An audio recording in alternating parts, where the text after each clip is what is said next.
नौकरी भी छूट गई है। पापा पहले ही रिटायर हो चुके हैं। मम्मी और सारा भी हाउसवाइफ है। अब घर का खर्च कैसे मैनेज होगा? नितिन दुखी मन से ऑफिस से निकलकर घर की तरफ आ रहा था। आज उसको बड़ी मायूसी हो रही थी। कितनी मेहनत के बाद उसको ये जॉब हाथ लगी थी और आज ये जॉब हाथ से चली गई थी। नितिन दुखी मन से घर आ गया। घर आकर देखा तो उसकी बहन और पत्नी ने पूरा घर सर पे उठाया हुआ था। नताशा, अगले हफ्ते हम सब पिकनिक के लिए मसूरी जा रहे हैं और अभी तक तुमने मुझे बताया नहीं कि मैं कौन सी साड़ी पहनूंगी। अरे भाभी, मुझे खुद समझ में नहीं आ रहा कि मैं कौन सी टॉप पहनूं और कौन सी जीन्स पहनूं। अरे तुम तो जो पहन लोगी सब में अच्छी लगोगी, अब मुझे तो बता दो। चलो आपके रूम में चलते हैं, आपके कपड़े डिसाइड करते हैं। तभी वहाँ सारा की सास मीना आती है। क्या उधम मचाया हुआ है तुम दोनों ने? अभी जाने की बस बात हुई है। घर के बाहर ट्रेन नहीं खड़ी है जो इतनी तैयारी में लगी हुई हो तुम दोनों। किसी को ख्याल भी है शाम हो गई है, नितिन आने वाला है, खाना भी बनाना है। अरे मम्मी, सुबह शाम रात खाना ही बनता है, कभी कभी मौका मिलता है कहीं घूमने जाने का। अब भाई और पापा तैयार हुए हैं इतनी मुश्किल से जाने के लिए, तो आप भी अपना मूड ठीक कर लो ना। ये बात बात पे रोटी सब्जी बनाने को ना बोला करो। दुनिया में हम सिर्फ खाना बनाने या खाने ही नहीं आए हैं। जब देखो रोटी बना लो, सब्जी बना लो। तभी वहां नितिन आता है।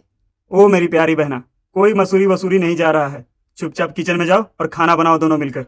ये तो गलत बात है जी। आपने 15 दिन पहले बोला था आप महीने के लास्ट में मसूरी जाएंगे सबको लेके। इतने दिनों से हम इंतजार कर रहे हैं और आप अब मना कर रहे हो।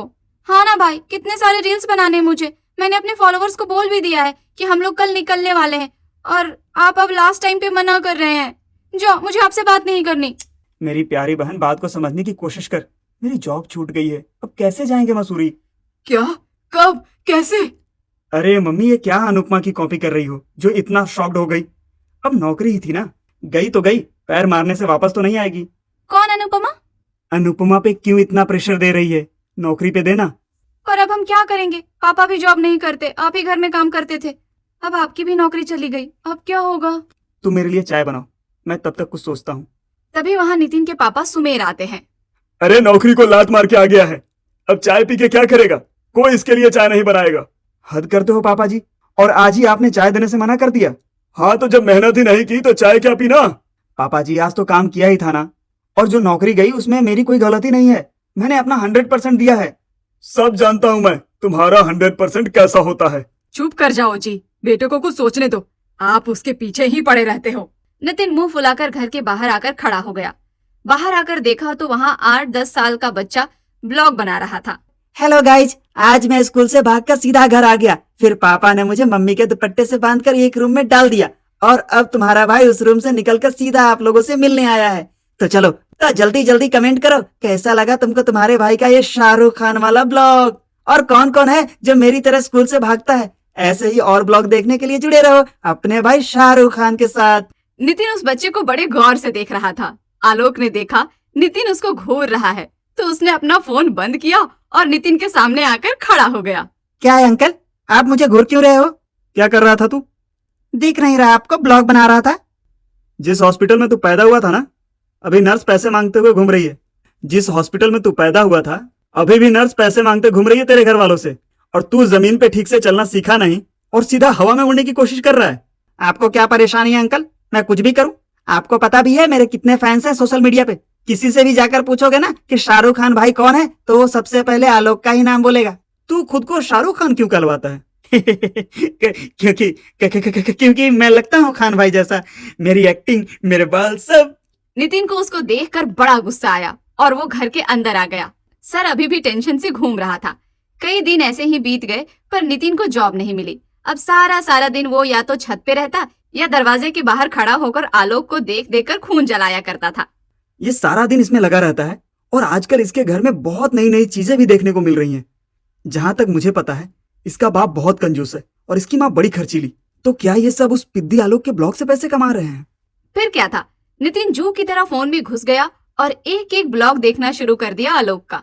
हर ब्लॉग के व्यूज देखकर नितिन को अब खुद पे गुस्सा आ रहा था, क्योंकि जिस आलोक को वो फिजूल समझ रहा था वो तो सच में ब्लॉगर शाहरुख खान बना बैठा था। जब तक जॉब नहीं मिल जाती मुझे भी ब्लॉगर ही बनना चाहिए। नितिन घर के अंदर आया। सामने सुमेर जी बैठे हुए थे और नितिन को ऐसे देख रहे थे जैसे अभी बरस पड़ेंगे। नितिन ने कैमरा ऑन कर दिया। तभी नितिन ने कैमरा ऑन कर दिया। काम करना तो तेरा बस का है नहीं, ये इधर उधर घूमकर अपने दिनों को धक्का देता रहेगा। नितिन ने उनकी बात का कोई जवाब नहीं दिया और ब्लॉग्स बनाने लग गया। हेलो गाइस, ये मेरे पापा हैं जो मुझे हर काम पे डांटते हैं।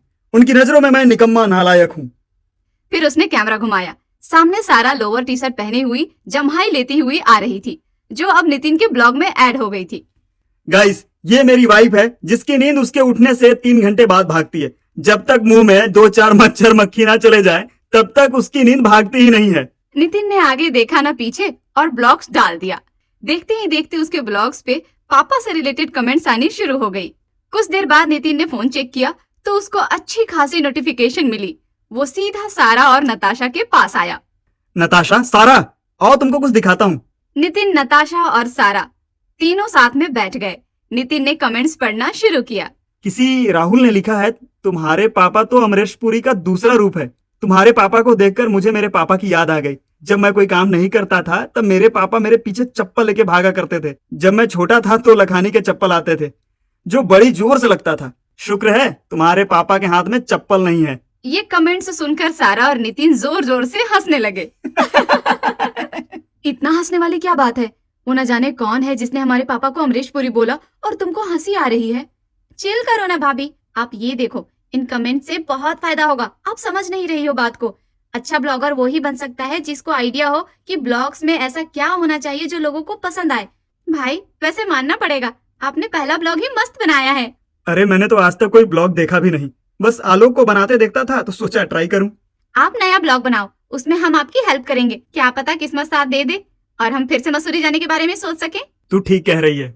मेरा ब्लॉग लोअर टी शर्ट में डाल दिया, फिल्टर भी नहीं लगाया। इसको डिलीट करके दूसरा डालो। मैं मेकअप करके आती हूँ और अपनी नई साड़ी पहनूंगी, तब वो डालना। क्या सोच रहे हो? क्या सोच रहे होंगे लोग? सारा बिना मेकअप बिना फिल्टर के कैसे दिखती है? अरे ये तुम खुद पे ध्यान दे रही हो, ऑडियंस पे ध्यान दो ना। पहले ही ब्लॉग के साथ कुछ लोग ही सही और जुड़ तो गए। देखो जी, आपको बुरा लगे या अच्छा, आप मेरे बिना तैयार हुई ब्लॉग नहीं डालोगे। ठीक है भाभी, आप तब तक तैयार हो के आओ, हम तब तक तैयारी करते हैं। किचन में बर्तन भरे पड़े हैं। सेल्फ पे सब्जी और प्याज के छिलके नताशा ने फैलाए हुए हैं। सलाद बनाती है और उसमें पूरा किचन खराब कर देती है। पहले उनको साफ कर लूं, उसके बाद तैयार हो जाऊंगी। अच्छी अच्छी वीडियोस, नेचर में घूमने का ब्लॉग, ये तो सभी बनाते हैं।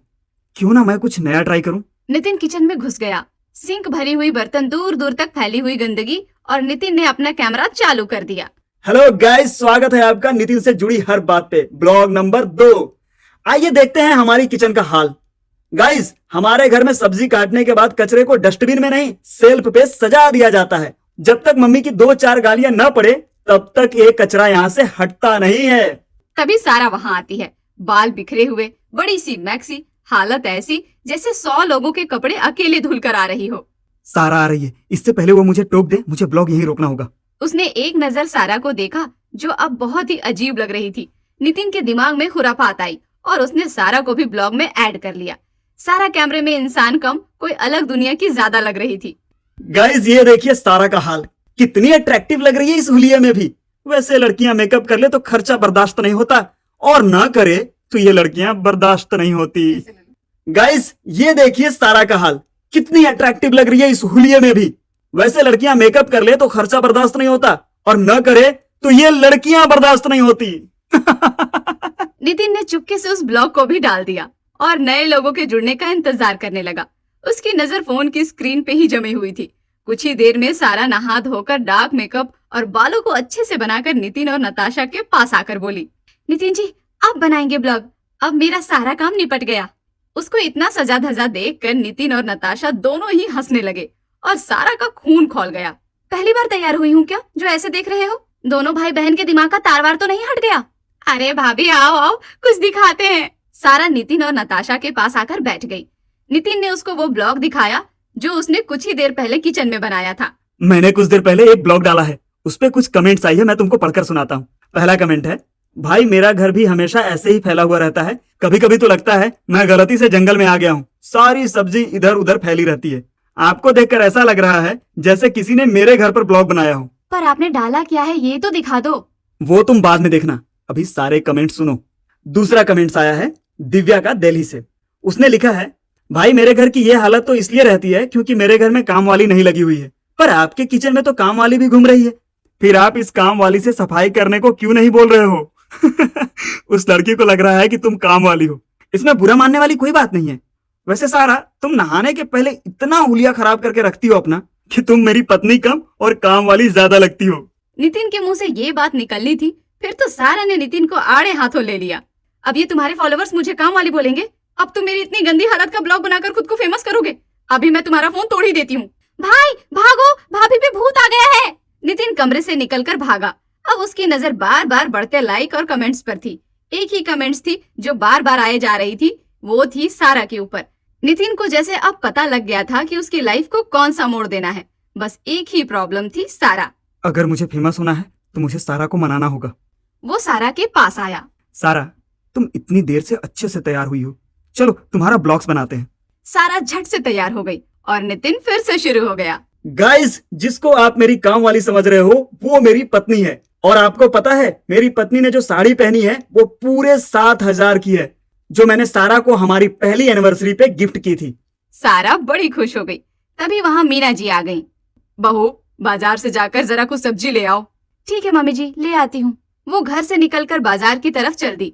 अभी घर से निकली ही थी कि तभी पड़ोस की एक आंटी सुनीता जी उसको देखते ही दूसरी औरत से बोली, देख रही हो रागिनी, घर से बाहर निकलती है सारा तो क्या दिखती है, और घर में रहती है तो कैसी लगती है। ठीक कह रही हो बहन, सारा तो आज के ब्लॉग्स में ऐसे लग रही थी जैसे किसी और दुनिया की हो। मेरी तो हंसी ही नहीं रुक रही थी। और एक बात बताओ, मैंने तो पहचाना भी नहीं, क्योंकि सारा घर के बाहर इतना मेकअप करके जो निकलती है। वो तो मेरी बेटी ने मुझे बताया कि ये तो मीना आंटी की बहू है। मुझे तो देख के इतनी हंसी आई कि पूछो ही मत। हाँ वही तो, आजकल लोग इतना मेकअप करके घर से निकलते हैं कि असली चेहरे पहचान में ही नहीं आता। अब सारा का खून खौल उठा था। उसको गुस्सा इन आंटियों पर नहीं, नितिन पे आ रहा था। बोला था मैंने डिलीट कर दो वो ब्लॉग, पर उनको सुकून मिल रहा है मेरी बेइज्जती कराकर। अभी इनको जरा सबक सिखाती हूँ।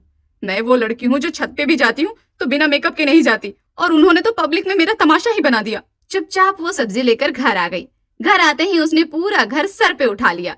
कहाँ हो जी आप, बाहर आओ। क्या हुआ बहू, तुम इतने गुस्से में क्यों हो, कुछ हुआ क्या? मम्मी जी, अपने बेटे को बुलाइए अभी के अभी। लगता है पड़ोसियों ने सारा को फिर से वही सब सुनाया जो आए दिन वो मुझे मेरे बेटे की नौकरी के लिए ताना सुनाया करती हैं। इसलिए तो मैंने बाहर जाना छोड़ दिया। अब बहू का भी मूड खराब है। अब घर के बाहर ये भी नहीं जाएगी। अब घर का बाहर का काम कौन करेगा? वो सोच ही रही थी कि तभी नितिन वहाँ आया। क्यों इतना चिल्ला रही हो सारा? अरे छोड़ ना बेटा, आ गया होगा किसी बात पे गुस्सा। तुम अपने रूम में जाओ। आज नहीं मम्मी जी, आज इनको मेरे सवालों का जवाब देना ही होगा। अरे हुआ क्या, कुछ बोलोगी?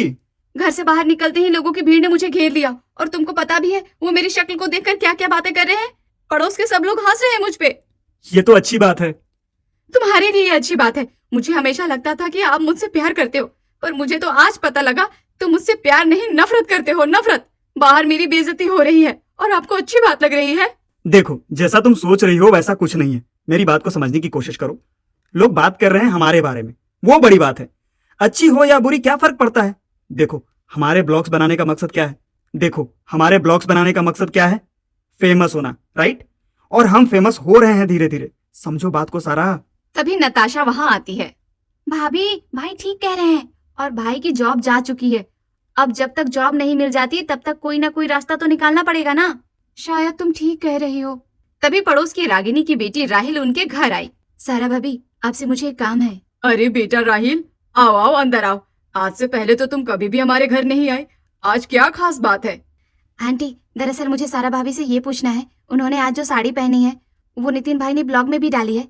क्या वो मुझे बता सकते हैं कि वो साड़ी उन्होंने कहाँ से खरीदी? वो क्या है ना, मेरी फ्रेंड्स और मुझे भाभी की वो साड़ी बहुत पसंद आई। मुझे भी ऐसी साड़ी लेनी है। अगर आप बता दे तो आपका एहसान होगा। अरे वाह, क्या सच में मेरी ये वाली साड़ी भी फेमस हो गई?